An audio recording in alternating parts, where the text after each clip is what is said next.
Good morning বন্ধুরা। তো আজ সকালবেলায় ঘুম থেকে উঠে মা জিজ্ঞেস করছে কি রান্না করব। তো আমি বললাম আজ কচু শাক করে ফেলো, অনেক দিন খাওয়া হয়নি। তো আমি বৃষ্টি রোহন সবাই মিলে কচু শাক কাটতে চলে গেলাম।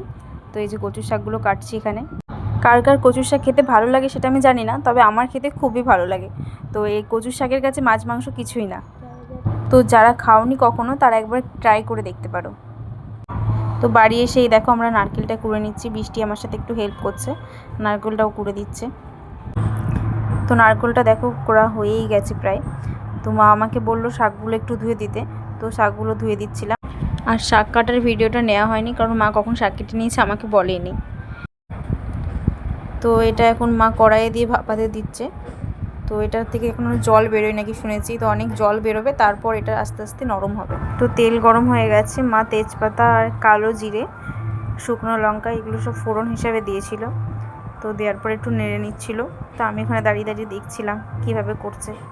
তো কচু শাকগুলো যেগুলো সেদ্ধ হয়ে গেছিলো তো ওগুলোকে ওখানে দিয়ে দেওয়া হলো। তো ওখান থেকে সেদ্ধ হওয়ার পরেও এত জল বেরোচ্ছে, মা নেড়েই যাচ্ছে আর তত জল বেরিয়ে যাচ্ছে। আমি সেটা দেখতে দেখতে মজাই লাগছিলো।